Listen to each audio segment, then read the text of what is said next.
Humanisme Universal Kartini dan Pramudia Anantatur. Universal Humanism Kartini and Pramudia Anantatur. Makhluk apa sih humanisme itu? What kind of creature is humanist? What about universal humanist?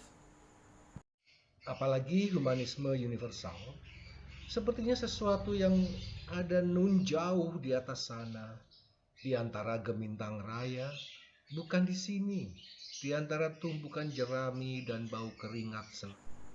It looks like something that is far up there, among the stars, not here, among the haystacks and the smell of sweet after planting rice. Selepas tanam padi.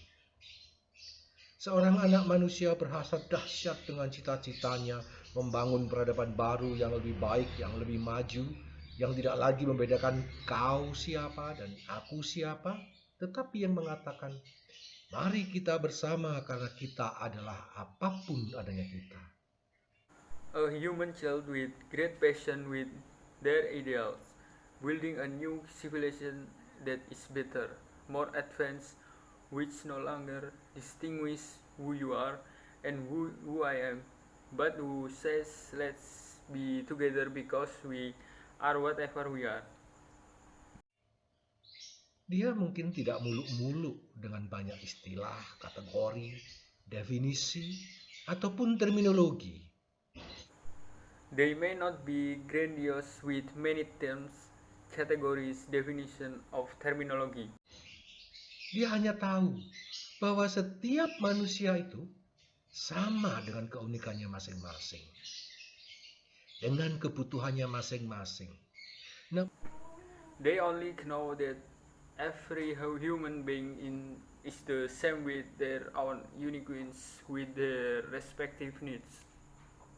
namun menuju pada kehidupan bersama yang saling menghargai dan memajukan tanpa merugikan. Lantas dia siapa? Kembali kita terjebak pada dia siapa, aku siapa, dan kau siapa. Dia, aku, dan kau sesungguhnya sama, manusia dengan kemanusiaan kita. Mungkin begitu itu ke humanisme secara sederhana, sambil ngopi dan ngemil cemilan. But towards a shared life that respect and advance each other without harm. Then who is he? Again we are stuck of him who am I, who are you, he, I and you are actually as human as our humanity. Maybe it's humanist in a simple way while drinking coffee and snacking. Nampaknya akan banyak yang penasaran bila humanisme hanyalah cangkir-cangkir kopi dan piring camilan dengan guyonan mesra manusia.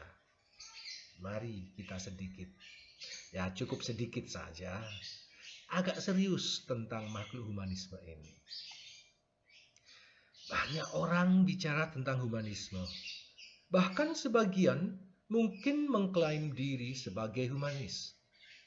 Entah apa yang ada di benak mereka, karena masing-masing tentu punya selera sendiri-sendiri menerjemahkan makna humanisme. Yang mengaku sebagai humanis belum tentu benar-benar humanis.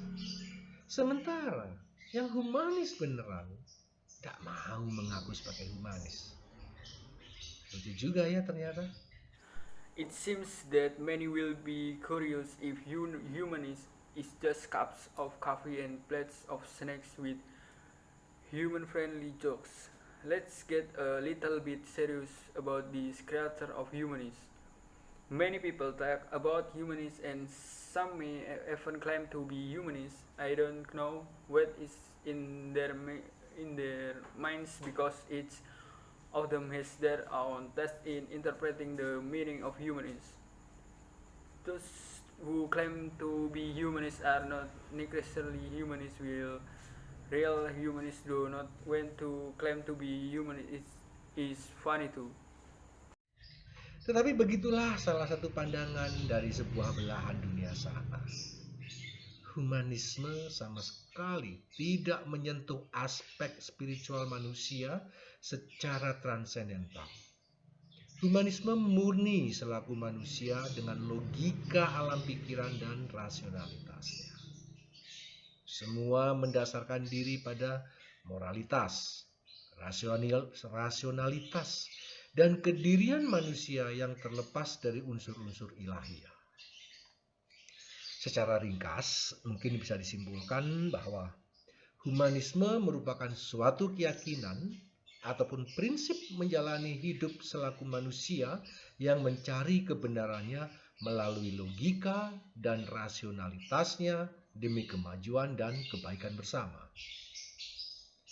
Nah, karena keyakinan ini mendunia, artinya melibatkan berbagai manusia dari seluruh belahan dunia, istilah universal pun muncul dan ditempelkan pada terminologi humanisme. Terus terang saja, tidak akan ada habisnya bila kita harus bicara tentang humanisme secara mendetail, mengingat sungguh begitu banyak definisi, banyak aliran, maupun banyak pendapat tentang humanisme yang masing-masing tentu membawa dan meyakini kebenarannya masing-masing. Mungkin butuh waktu sehari atau bahkan seminggu penuh untuk bicara detail. Mengingat waktu, tempat, dan wilayah diskusi yang sangat terbatas, saya kira sudah saatnya kita bicara sedikit.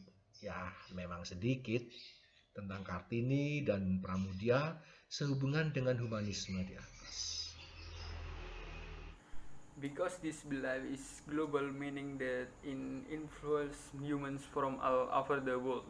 The term universe appears and is attached to the terminology of humanism. Frankly speaking, there will be no, even if we have to talk about humanism in detail, considering that there are really so many definitions, many schools, and many opinions about humanism, each of which brings and believes in its own truth. It may take a day or even a full week to talk in detail. Given the very limited time, place, and area of discussion, I think it's time for us to talk a little about Kartini and Pramudia in relation to the humanists above. Siapakah Kartini?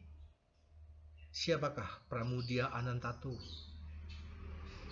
Keduanya adalah tokoh-tokoh besar negeri ini pada bidang masing-masing. Raden Ajeng Kartini lahir di Jepara, Jawa Tengah pada tanggal 21 April tahun 1879. Kartini terkenal karena pemikirannya yang maju jauh melampaui zamannya. Hasratnya yang dahsyat untuk melihat wanita bangsanya maju dan tidak merupakan subordinat laki-laki telah mendorongnya untuk berjuang keras melalui dunia pendidikan. Who is Kartini? Who is Pramudia Anantatur? Both the great figures of this country in their respective fields. Raden Ajeng Kartini was born in Jepara, Central Java on April 21, 1879. Kartini was famous for her thinking that was far beyond her time. Her intense desire to see women in her nation progress and not be subordinate to men had pushed her to strive hard throughout education. Terlepas dari perbedaan kodrati antara wanita dan pria, Kartini meyakini bahwa wanita bangsanya layak untuk bisa sejajar dan setara dengan kaum laki-laki. Kepada para sahabatnya, dia sering mencurahkan isi hatinya tentang keinginannya memajukan wanita negerinya. Kepada teman-temannya, dia sering menulis surat yang mengungkapkan cita-citanya tentang adanya persamaan hak kaum wanita dan pria. Dia ingin wanita memiliki kebebasan menuntut ilmu dan belajar, Perhatiannya tidak hanya semata-mata soal emansipasi wanita, tetapi juga masalah sosial umum. Regardless of the natural difference between women and men, Kartini believes that the women of her nation deserve to be equal and equal with men. To his friends, he often pours out his heart about his desire to advance to women of his country. To his friends, he often wrote letters expressing his ideal of equal rights for women and men. She wants women to have the freedom to study, the learn. Her concern is not only about women's emancipation too, but also general social problem. Kartini melihat perjuangan wanita agar memperoleh kebebasan, otonomi, dan persamaan hukum sebagai bagian dari gerakan yang lebih luas. Pada surat-surat Kartini tertulis pemikiran-pemikirannya tentang kondisi sosial saat itu, terutama tentang kondisi perempuan pribumi. Sebagian besar surat-suratnya berisi keluhan dan gugatan, khususnya menyangkut budaya di Jawa yang dipandang sebagai penghambat kemajuan perempuan. Kartini sees some women struggle for freedom, autonomy, and equality of law as part of a wider movement. Kartini's letter were written about her thoughts on the social condition at the time, especially about the condition of indigenous women. Much of her letters contain complaints, especially regarding the culture in Java, which is seen as an obstacle to women's progress. Surat-surat yang dituliskan kepada sahabat-sahabatnya di negeri Belanda itu kemudian menjadi bukti betapa besarnya keinginan dari seorang Kartini untuk melepaskan kaumnya dari diskriminasi yang sudah membudaya pada zamannya. Perjuangan Kartini tidak hanya tertulis di atas kertas, tapi dibuktikan dengan mendirikan sekolah gratis untuk anak-anak gadis di Jepara dan Rembang. Dan apa yang dilakukannya dengan sekolah itu kemudian diikuti oleh wanita-wanita lainnya dengan mendirikan sekolah Kartini di tempat masing-masing, seperti di Semarang, Surabaya, di Yogyakarta, di Malang, Madiun, dan Cirebon. The letters she wrote of France, the Netherlands later became evidence to the great desire of a Kartini to remove her nickel from the discrimination had become entrenched in her day. Kartini's struggle was not only written on paper, but was proven by establishing free school for girls in Jepara and Rembang. And what she did with the school was followed by other women by establishing Kartini school in their respective place, such as in Semarang, Surabaya, Yogyakarta, Malang, Madiun, and Cirebon. Setelah meninggalnya Kartini, surat-surat tersebut kemudian dikumpulkan dan diterbitkan menjadi sebuah buku yang berjudul Habis Gelap Terbitlah Terang. Apa yang terdapat dalam buku itu sangat besar berpengaruh dalam mendorong kemajuan wanita Indonesia, karena isi tulisan tersebut telah menjadi sumber motivasi perjuangan bagi kaum wanita Indonesia di kemudian hari. Buku itu menjadi pendorong semangat para wanita Indonesia dalam memperjuangkan hak-haknya. Betapapun juga perlu diingat bahwa beliau mengangankan kedudukan wanita yang tidak lagi subordinat laki-laki. Kalau bahasa keren generasi sekarang adalah kesetaraan gender. Beliau tidak mengingkari kodrat dasar wanita. Sekolah yang didirikan Kartini juga mengajarkan pelajaran menjahit, menyulam, memasak, dan sebagainya yang merupakan keterampilan dasar wanita saat itu. Itu sekelumit tentang Kartini. After Kartini died, these letters were collected and published into a book entitled Habis Gelap Terbitlah Terang. What is contained in the book is very influential in encouraging the progress of Indonesian women, because the contents of the writing have become a source of motivation for struggle for Indonesian women in the future. The book is a driving force for the enthusiasts of Indonesian women in fighting for their rights. Keep in mind that she envisioned the position of women who are no longer subordinate to men. Young people today call it gender equality.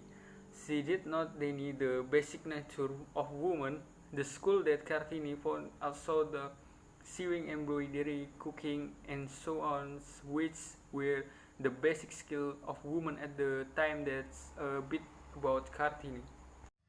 Lantas Pramudia Anantatur. Pramudia Anantatur di New York. Bagaimana kita membayangkan ini? Ini akhir April. Di dalam gedung Asia Society di tepi Avenue itu, di auditoriumnya yang penuh sesak, orang memandang ke pentas. Pramudia Anantatur di New York. Sesuatu yang lebih tak terduga. Orang sadar bahwa di panggung yang tertata itu ada sesuatu yang datang dari sebuah pengalaman yang suram. Pramudia yang lahir pada masa penjajahan Belanda dan tumbuh di masa revolusi dan yang menuruni bakat ayahnya dalam bidang tulis-menulis, banyak menulis karya yang bersifat perjuangan bangsa melawan penjajahan. Kemudian hidupnya yang pahit karena mengalami penahanan bertahun-tahun di masa Soekarno dan Soeharto telah melahirkan karya-karya besar yang memunculkan pemikiran perjuangan menentang penindasan dan ketertindasan. Then Pramudia Anantatur in New York. How do we imagine this? It's the end of April inside the Asia Society building on all the banks of Avenue. In its packed auditorium, people are looking up at the stage. Pramudia tour in New York. Something more unique expected people that on the stage there was something that come from a gloomy experience. Pramudia, who was born during the Dutch colonial period and grew up during the Revolution, and who inherited his father's talent for writing, wrote many works of the nation's struggle against colonial. Then his bitter life due the being is detained for years during the Soekarno and Soeharto era has given birth to great works that gave rise to the idea of a struggle against oppression. Karya-karya itu berisi tentang upaya Pram untuk membela orang-orang yang tertindas dan menyuarakan penderitaan mereka. Kata aktivis buruh dan perempuan Dita Indahsari. Esensi atau bangun karya ketertindasan dalam bidang politik, ekonomi, dan budaya. The works are about Pram's effort to defend oppressed people and voice their suffering, said teacher and woman activity Dita Indahsari. The essence of structure of the work of oppression in the political itu ada di dalam buku-buku Pramudia Anantatur. Dan itu adalah praktek kolonialisme dan feodalisme. Tema pemasungan kebebasan dan perlawanan atas ketertindasan menjadi dominan karena memang tidak jauh dari kehidupan Pram yang lahir di Blora 6 Februari 1925. Pram kenyang dengan berbagai pengalaman berupa perampasan hak dan kebebasan. Ia banyak menghabiskan hidupnya di balik terali penjara, baik pada zaman revolusi kemerdekaan, zaman pemerintahan Soekarno, maupun di era pemerintahan Soeharto. Proses perlawanan yang ditampilkan itulah yang menginspirasi. Dan Pramudia di New York. Masa-masa suram yang pahit penuh ketertindasan dan keterkangan telah berujung kebebasan dan kemerdekaan. Pram sudah menjalaninya. Pram dikenal dunia, karya-karya Pram telah mendunia dan menginspirasi dunia. Perjuangan melawan ketertindasan dan keterkekangan untuk mendapatkan kebebasan dan kesetaraan adalah sebuah perjuangan yang humanis dan universal. Nah, sedikit kan? Memang sedikit saja tentang Kartini di atas. Tapi sudah cukup paling tidak untuk menunjukkan bahwa beliau adalah seorang humanis. Humanisme Kartini adalah humanisme yang universal. Dan di bidang lain, di bidang sastra, Pramudia Anantatur pun menelurkan pemikiran-pemikiran yang humanis melalui tulisan-tulisannya. Masih enakkah kopi kita? Masih renyahkah cemilan kita? Mari kita berguyon mesra dengan kemanusiaan kita, agar tetap enak dan renyah hidangan kita. Salam.